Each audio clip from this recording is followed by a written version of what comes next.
Oops. You saw nothing. You saw nothings.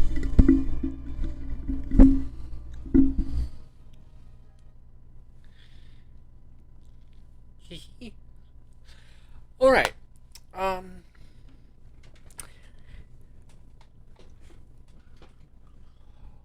Oh, click the play button. Demon me, was that you? All of a sudden, now they're being sheepish. Great. All right. Let's just get this out of the way. Yes, I am about to review Final Fantasy VII Rebirth. I just finished it. I've been playing it while I've been feeling miserable. That's kind of the whole reason why I haven't uploaded Digimon D&D yet.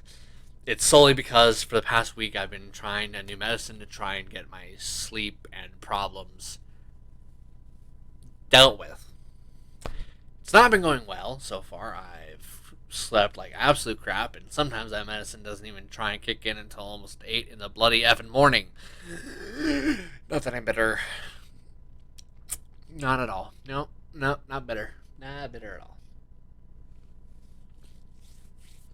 So, let me just click these. No, click these.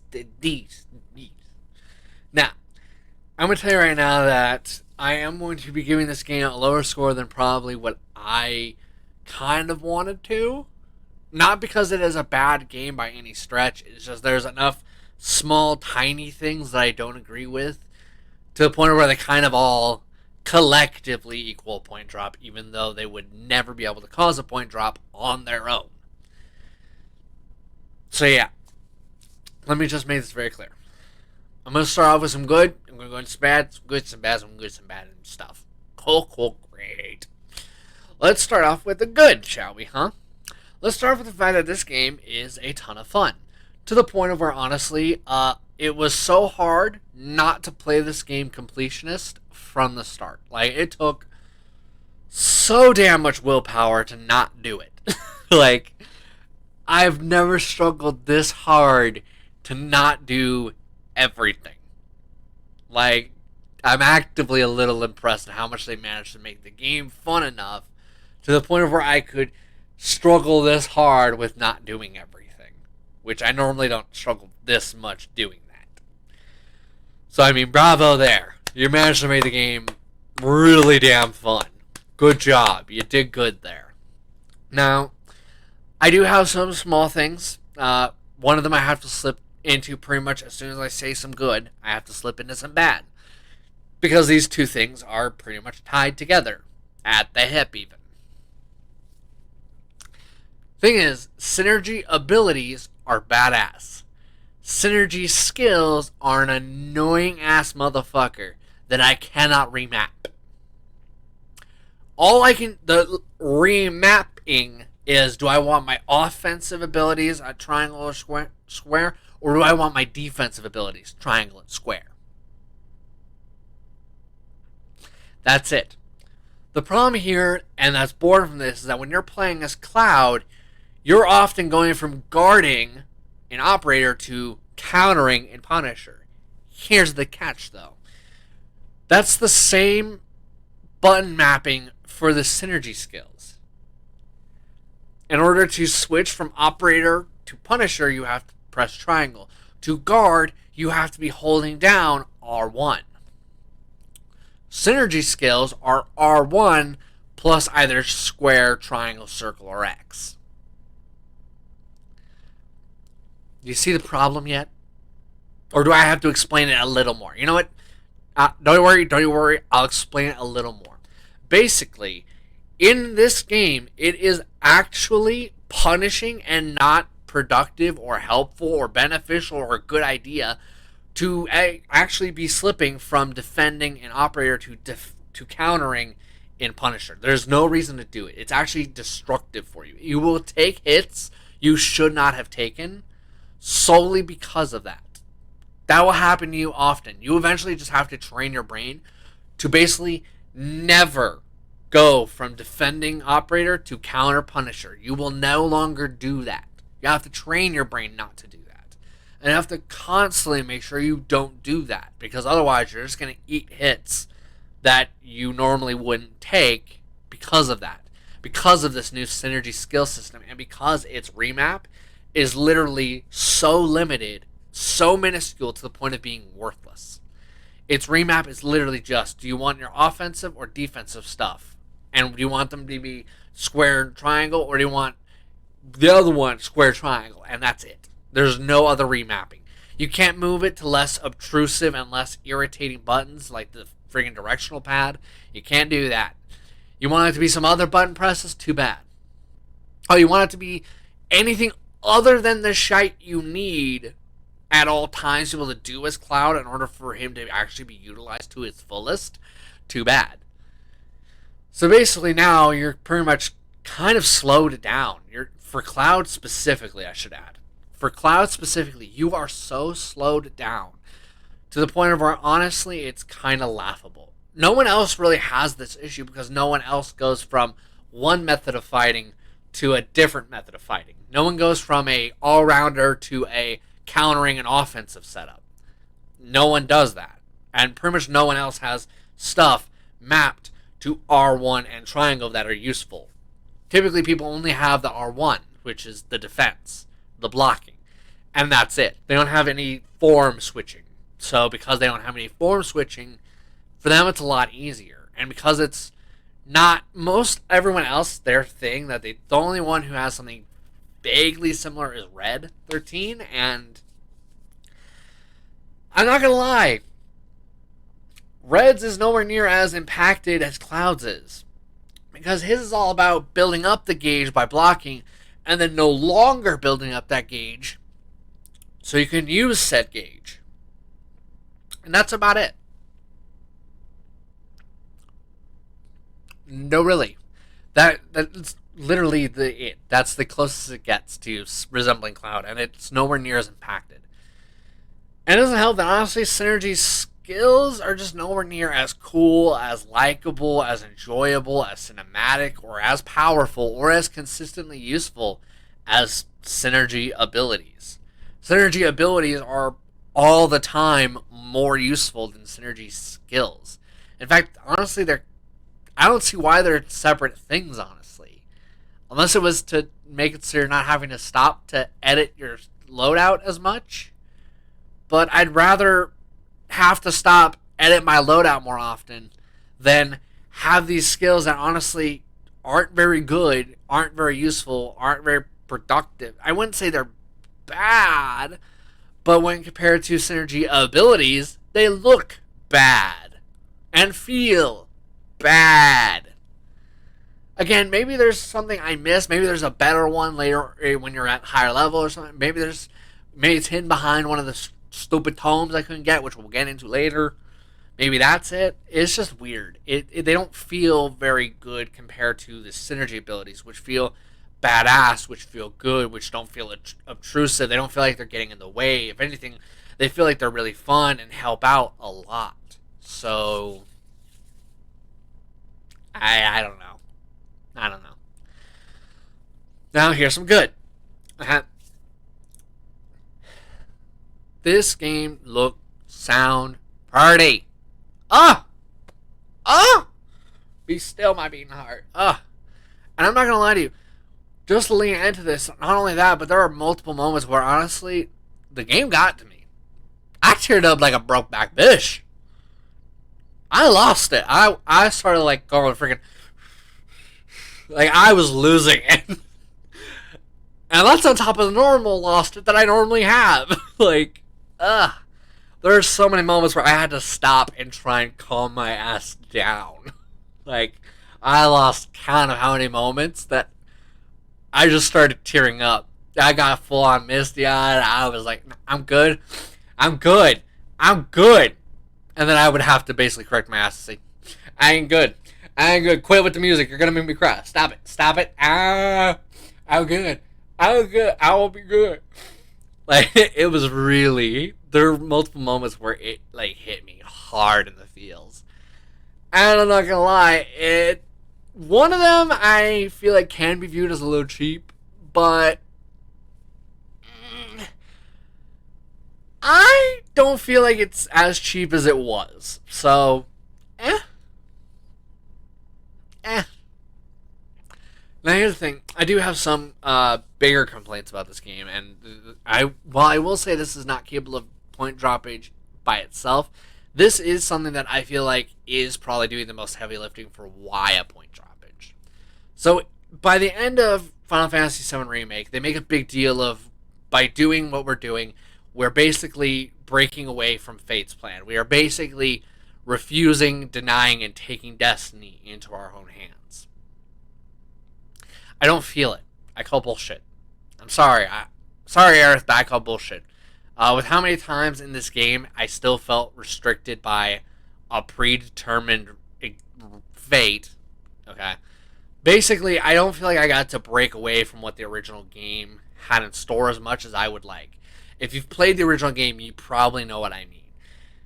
You do have it a little, but it doesn't feel quite as impactful or quite as scaled up as it should feel. Like, if I'm taking fate into my own hands, there are at least one entire segment where I should have been able to fight it and not only flail harmlessly and meaningly against it, but actively stop it. Especially since it's never been a death that has any interest in me. To me, it has always been a dumb, a idiotic, a poorly thought out, and poorly decided on death that never made sense and never had any true benefit story-wise at all. And that's Aerith's death. Her death makes no fucking sense still. It's still a forced death that doesn't really benefit anything. If it's supposed to be about incentive to go after Sephiroth, I already have that. I already have that in such limitless amounts. His smug ass, the overall death of everyone in Nibelheim, the killing of Cloud's mom. I already have more than enough incentives, and then we have to add in the smug bullshit he's been pulling throughout the game. On top of all that. Spoiler alert here, but I already have limitless incentive to not just hunt him down, not just defeat him, but torture him and beat his ass to death and bring him back to repeat it all. I have enough incentive. Aerith's death isn't really helping. It's not really needed. It's not really beneficial. And it honestly, narratively, makes no sense. Especially with some of the revelations that are being added in now. With some of these revelations, not having Aerith here is a weird-ass decision that doesn't make any sense. You're telling me you hype up that possibly the Cetra, there's more to them. I'm not going to get into details on what all. But supposedly there's more to them. And you decide to kill off the only person who's connected to that?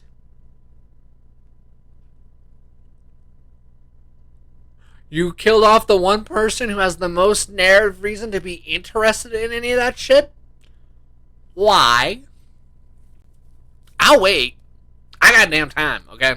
I'll wait. Now, if this is supposed to be for some other reasoning, I would have tried to set up that reasoning already before the axe drops. Just a thought. Because, again, if it's supposed to be about giving you motivation to defeat, to kill, to stop Sephiroth, I already had that. I had too much of that already. Did you see me fight him with my whole team? I went apeshit on him. The way we dogpiled was merciless, cruel, and heartless. We were vicious bastards. And then there was Barrett. Then there was Barrett, who went effing off on this bitch. And I cannot capitalize or underline that hard enough in any lifetime. And he wasn't even fully optimized, and he still went ape shit on him. Okay? He wasn't even fully optimized, and he still went ape.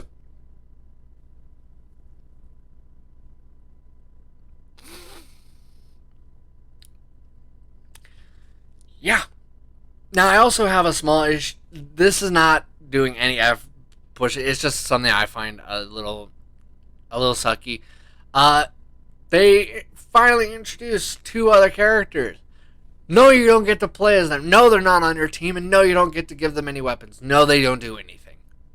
They're there narratively, and that's it for now. Wait till next game.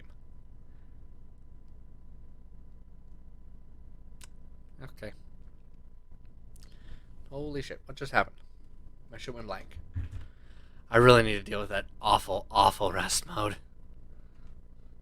Like, I need to make that priority one. Anyways, here's the thing. Ultimately speaking, and this might just be a me thing, but since we are breaking off of Destiny so much, supposedly, granted I don't feel it and haven't seen it, but if we're supposedly doing that, I'd like to make a personal request.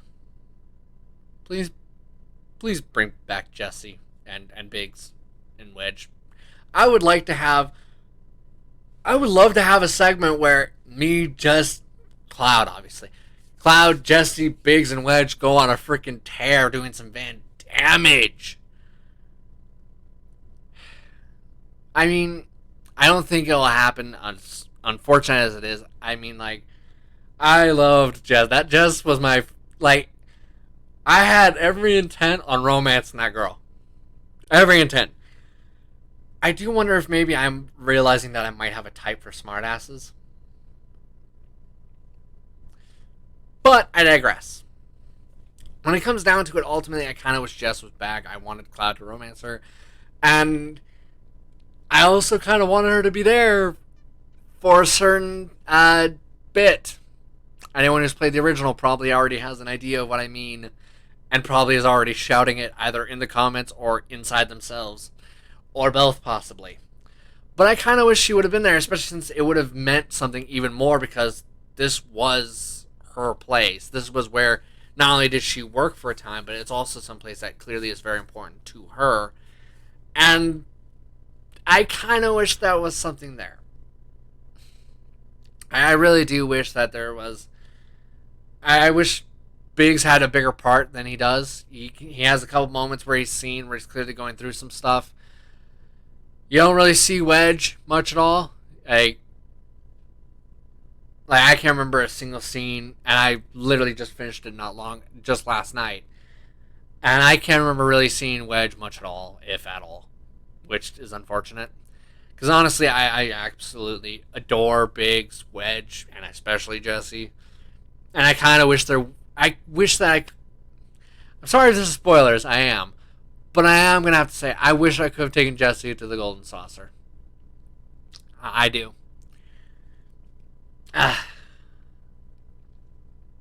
Bummer.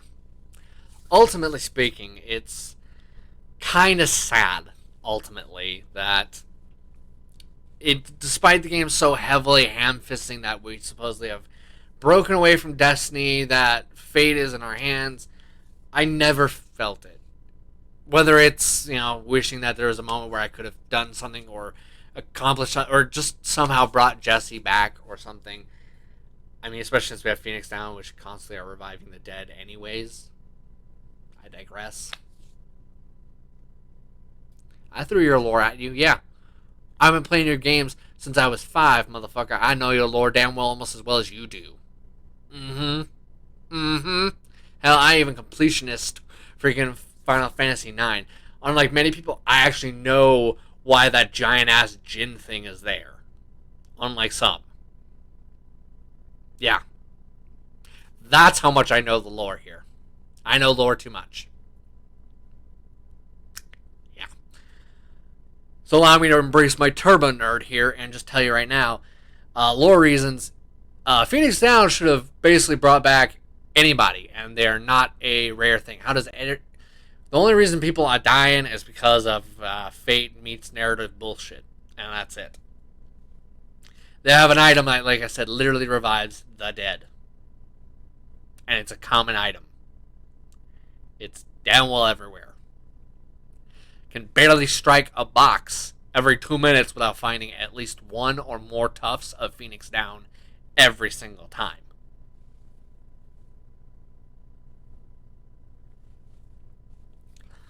Ultimately,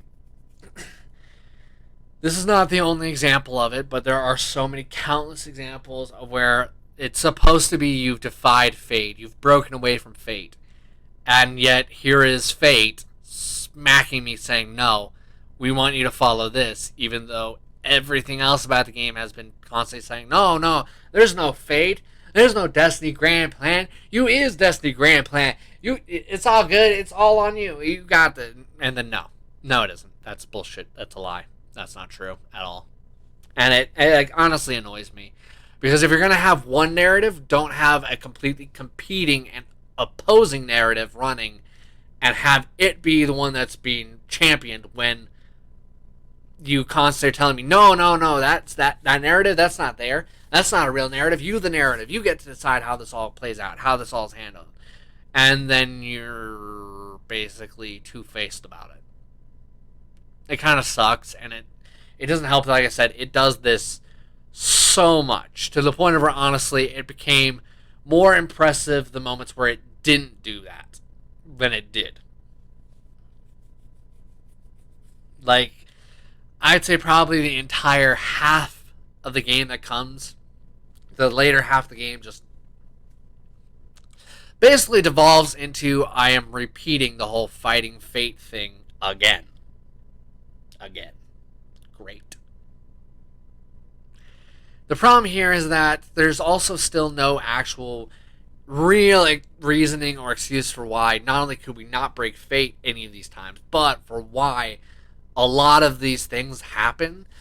A lot of them are kind of forced bullshit and not really narratively satisfying on their own. It basically, a lot of these moments, they are live and die by the moments that both come before and in the middle and after. But the actual thing itself is kind of stupid. Here's an example.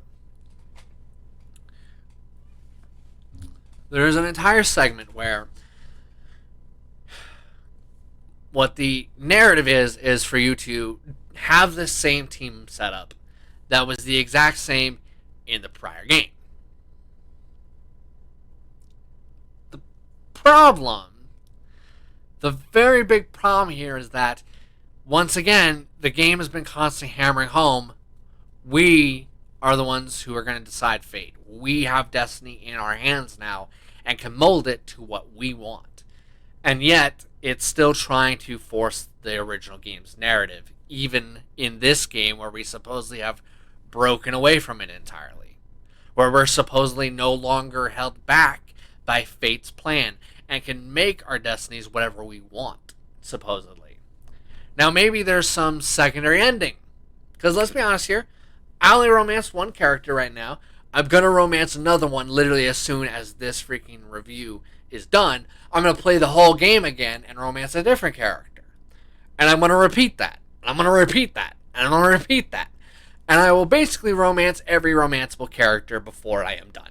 And before I go back to my original file to do hard difficulty. So needless to say, maybe this will get corrected. Maybe. We'll see. And if I find out there is a secondary ending where we do manage to break away from fate in its entirety, wunderbar! I will party like a nutcase. I will probably be butterball ass naked, freaking windmilling, losing my damn mind. Don't picture that, you'll go blind. Ultimately, I'm going to have too much fun when I find out that there is an actual separate ending. I don't know if there will be, because what I feel like I just experienced was the secondary ending unintentionally. I could be wrong. If I'm wrong, I'll be happy.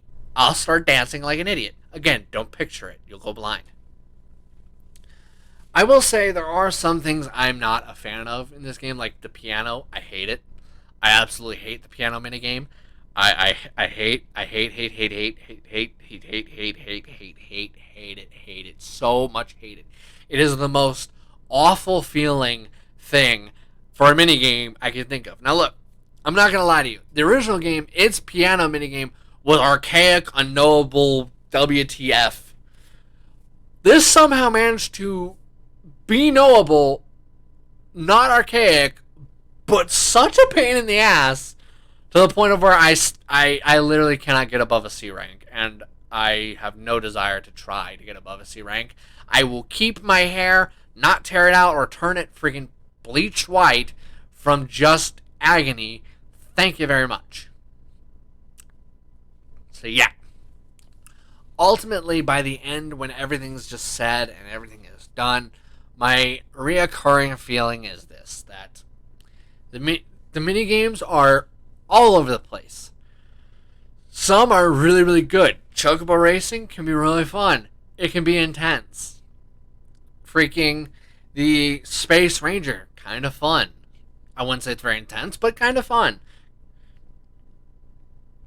3D Brawler, not fun. Really tedious. Kind of boring at first, but then just obnoxious AF. Like, it is mind-numbingly annoying. Because it basically starts off fine. Everyone's on a similar playing field. They can only throw punches, move about. However, after that initial point, it becomes worse and worse and worse. They can pop this aura thing that allows them to hide what move they're doing, so they can get in a free, easy shot, basically. Now, if you're paying close enough attention to the animations, you can try and mitigate that advantage. But the problem here is that many of their animations are so disgustingly similar to each other for so long that by the time you have finally dodged or clicked an input to dodge in a way, well, by then you're no longer dodging and you're blocking because you responded too late. And that basically gives them their ATB gauge. Now, the thing is, in order to win 3D Brawler, you have to max out the ATB gauge. Or not the ATB gauge, sorry, limit gauge. And basically do a limit break on them. The problem here is that blocking allows your opponent to regain partial amounts. Actually taking the hit gives them a decent-sized chunk. Now, in the casing of, for example, Dio, it's not as bad. Like, it's still doable. You do have to pay a little closer attention than you do with the match before that or the match before that. The Yuffie one, though, is just fucking bullshit. It fucking sucks. It is the worst. Basically, in hers, you have to have borderline infallible timing. And you have to be able to maintain that for as long as she can attack you. Get hit once, and the timer resets before you can actually get a hit in again. And she will spam her aura, and what her aura basically allows her to do, it allows her to do multitudes of really quick, rapid punches with no indicator on which one is going to be what. No, really. Basically, whereas Cloud can only throw one punch and then has to wait for the gauge to refill, and on top of waiting for that gauge to refill, can only still throw one punch, and that's it. And it can't really ever be any other punch. It's one basic punch, and that's it. In Yuffie's case, though, I've actually seen her do a 25 hit streak. You heard me right. Throw 25 fucking punches because of her stupid ass aura ability. That, mind you, Cloud does not get an aura ability of any kind. What he gets is his ass beat if you don't have great, amazing reflexes and timing. You don't have that, get wrecked, bish. Or at least that's what the game seems to be saying. Because that fight, that 3D Brawler minigame against Yuffie took, if I remember correctly, 12 or 15 attempts. Because of her just constantly chaining up so many attacks. And pretty much having her limit gauge at the ready within about, maybe at most, like 30 seconds to a minute at most. It's not a long minigame, thankfully. But that still equals out to roughly about 15 minutes, roughly, of me just stuck redoing the thing over and over again. I guess I could have quit that minigame, but I was nearing the end of the game and kind of didn't want to do that, though. So, yeah. Now, I'm going to have to get into it. I want to avoid it. I'm going to have to get into it, though. We got to talk a little bit about this one. So, here's the thing is, these whole synergy abilities and skills have something kind of neat. They all kind of, on their first usage, kind of boost the overall relationship between Cloud and the person that he worked alongside to do the ability. This is really cool in concept, really. But again, we're at an issue of where for synergy abilities, this is awesome. For synergy skills, though, which aren't that good. Oh my word, my shit keeps. I hate rest mode. Whoever made it so screens will just turn off on you as you're doing shit. I just have to wiggle mouse the whole time I do this. Ugh. Anyways, ultimately, genuinely speaking, for synergy abilities, this isn't that bad because you're gonna want to use them.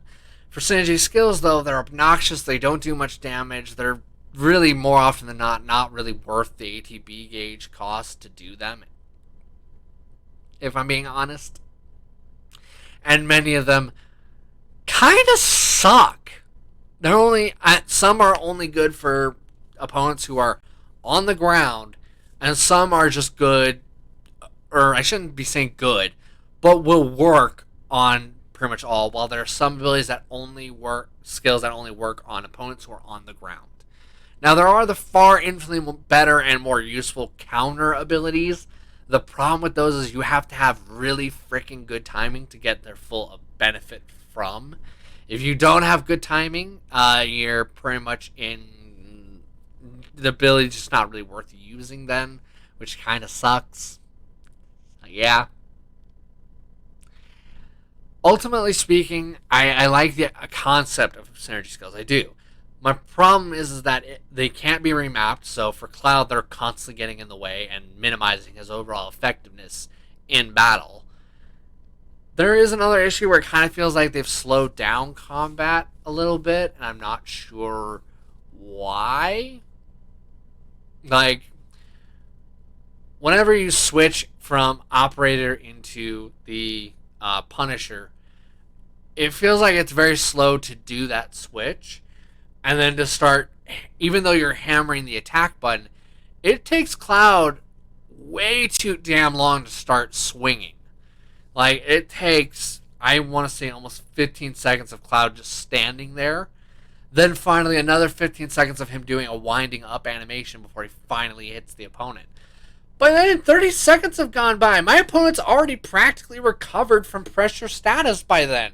By then, I don't even need Punisher no more. I don't even need it anymore now because you've wasted so much time. You've wasted 30 seconds on just animations, and even then, after you do that initial clash, it still needs another almost 15 seconds for Cloud to start attacking some more. I haven't stopped hammering the button, bruh. I haven't stopped hammering the button. Keep hitting them. Damn. So far, the only ones who feel unaffected or slowed down so far are Barrett, Red, and Tifa. Everyone else feels really slowed down, like someone has strapped millions of pounds to their bodies or some crap. They are suddenly moving so damn slow.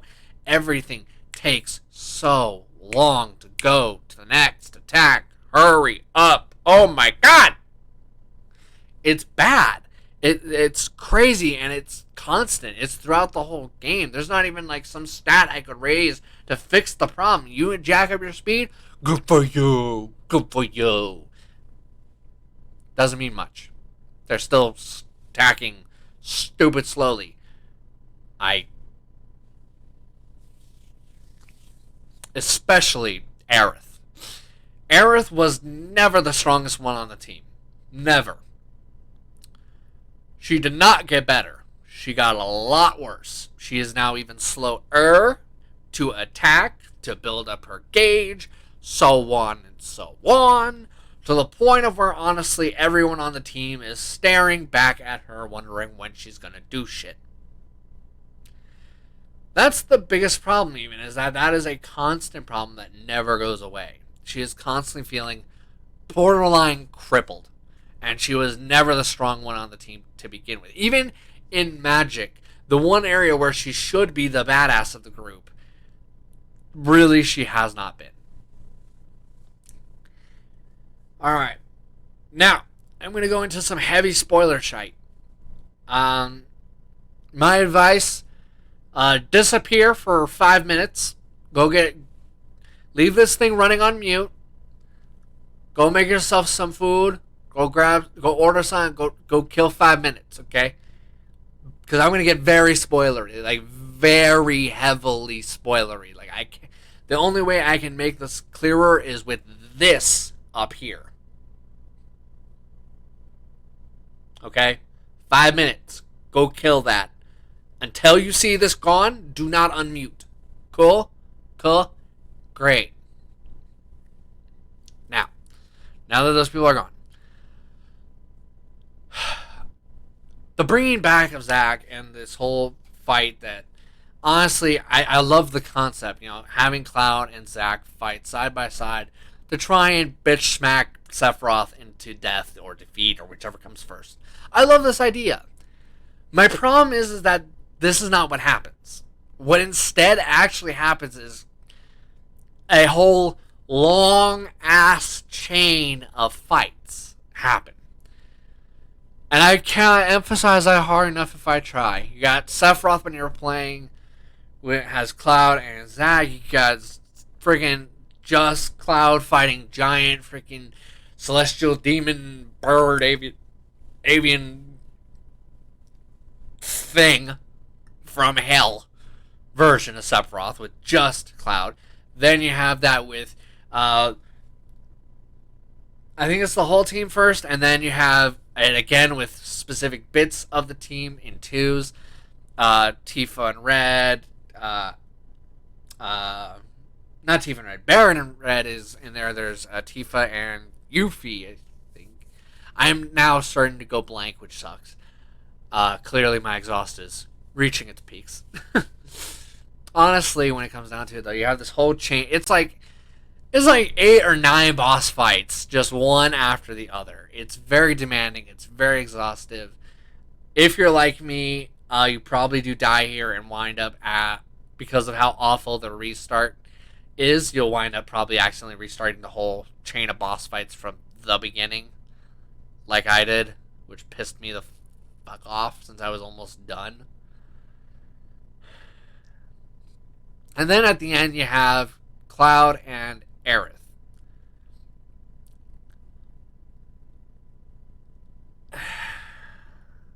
I have a lot of problems with this one. Again, because Aerith is so slowed down in her attacks and her ATB gauge fills so slowly, it's just not very good of a fight. It is basically where you have to go try hard, basically. If you are on hard difficulty, I am not ready for that mentally, hence why I'm going to do all the romances first as their own separate thing. On easy, might I add, just to give me a palate cleanser. Because putting it on normal, Sephiroth and his many, many boss fights was already a pain enough. Ultimately, I do have an issue with the ending cutscene a little bit, but thankfully that's overshadowed by all the other things I loved about the cutscene at the end there. I dislike the fact that not only is Aerith dead, but I dislike that all of our we've gone against fate bullshit, all of that amounts to is instead of the white materia being in the drink, it's in Cloud's inventory somewhere. It's in his pocket. That's literally what the entirety of We Are Flying Against Fate amounted to.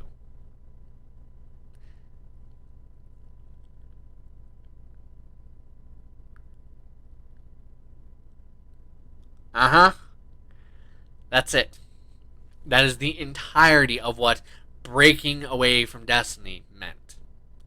We have the white orb, and we didn't have to go into the drink or get a sub to do it. That's it. That is radically underwhelming, minimalist, and kind of a joke, honestly. Like, you've touted up and made sure the entire time, bordering throughout the entire late half of 7 Remake and throughout this game, constantly beating it into our heads, that we've gone against Destiny, and yet this is all that meant? Really? To those of you who are coming back from the 5 minutes, welcome back.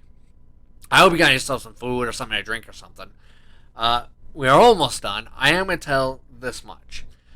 If you're going to be constantly hammering and beating it into my head that we're flying against Destiny, that we're resisting Fate's plan, then it should be a hell of a lot more than just what little is here that's fought against Destiny. And even then, much of the fighting against Destiny moments are empty, meaningless, and fail by default, and cannot be succeeded. So then what's the point of reminding me that we're fighting Destiny if we can't fight Destiny at all? That makes no sense. Narratively, gameplay-wise, factually, it makes no sense to constantly hammer home, hey, now it's in your hands, it's your time to make this how you want to make it. Do you want this situation to still happen, or do you want to fly against it and say, nah, F that noise, we're going to do this instead? Don't constantly tell me that if you're not going to do it. Because then all it does is make me go, okay, why are you not letting me do that then? Now, I don't know if they're planning on doing some kind of DLC or expansion, and that's why some of this stuff doesn't feel as impactful as it's supposed to. Please don't. Alright? Please don't. No. Don't. Okay? Please don't. Do not put the cool shite that should have been here as pay for expansion or pay for DLC. If it's something that you're going to add in for free, no problem. If you're going to charge money, though, for stuff that should have been here from the outset, all you're going to do is piss people off, like myself. Please don't. Please don't. Now, I'm not going to lie. Am I so desperate to have Jesse on the team as an actual team member and as someone romanceable that I'd be willing to kick a little money? Yes. But the overall amount of money I'm willing to kick is radically decided by the quality of how you would do that job. If you're going to do something that's a couple seconds long, half-assed, and half-baked, I don't want to give you a lot of money. I'm willing to give you maybe like $2, maybe $5. But that's if you do it poorly. If you do it so it's like a Witcher-esque style massive expansion, we can talk a little more then. We can talk about maybe 30. You heard me right. When it comes down to a good expansion that is worth its money, I'll do it. I'm willing to work with you, okay? But it's got to be worth it. You follow?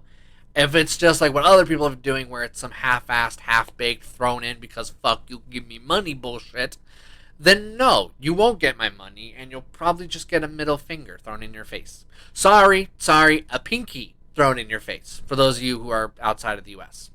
For those of you where the middle finger is not a insult, where it's a pinky instead, you get the drift. I will throw a pinky in your face instead. Okay? Let that sink. It's all about the quality and quantity. You need to have a good amount of both in order to justify high prices for an expansion. Now, ultimately, for now, the score I'm going to give, maybe there's a secondary ending that's better. That cuts away the BS that's thrown in the face so much about how fate and stuff. We'll see. For now, though, I will give the game a very easy, very wholehearted 9 out of 10.